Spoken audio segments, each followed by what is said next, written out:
ಹೇ bro, ನನ್ನ daily schedule ಹೇಗಿರುತ್ತೆ ಅಂತ ನಾನು ನಿಮ್ಗೆ ಹೇಳ್ತೀನಿ ಇವತ್ತು. 9 to 6 ಜಾಬ್ ಆದರೆ 9 hours ಅಲ್ಲೇ ಹೋಗ್ಬಿಡುತ್ತೆ.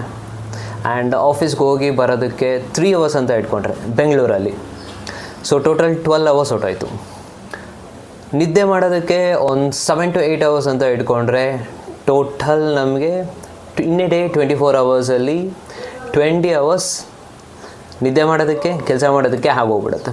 ರಿಮೈನಿಂಗ್ ನಮಗೆ ಅಂತ ಇರೋದು in a day productive hours only 4 hours.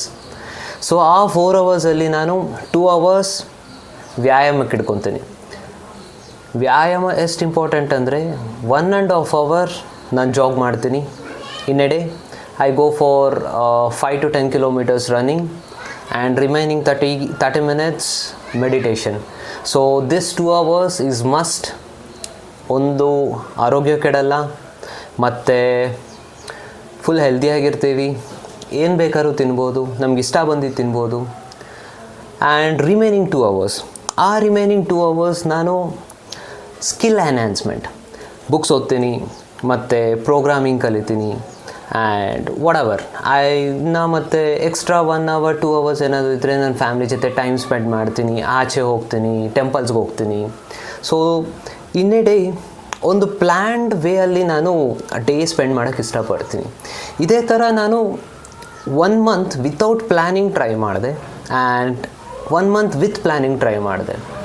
And to be frank, with planning always works. Without planning ನಮಗೊಂದು ಏನು ಡೈರೆಕ್ಷನ್ ಇರಲ್ಲ, ದಿನ ಹೇಗೆ ನಡೀತು ಅಂತಲೇ ಗೊತ್ತಿರಲ್ಲ. ಬಟ್ ನಾವು ವಿತ್ ಪ್ಲ್ಯಾನಿಂಗಲ್ಲಿ ಹೋಯಿತು ಅಂದರೆ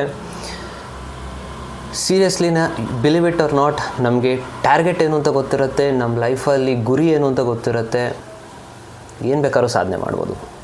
ಸೊ ನನ್ನ ಸಜೆಷನ್ ನಿಮ್ಗೆ ಒಂದೇ ಹೇಳ್ತೀನಿ, ದಿನ ಹೇಗೆ ಕಳಿಬೇಕು ಅಂತ ಪ್ಲ್ಯಾನ್ ಮಾಡ್ಕೊಳ್ಳಿ. For sure within 1 year you gonna see changes in your self.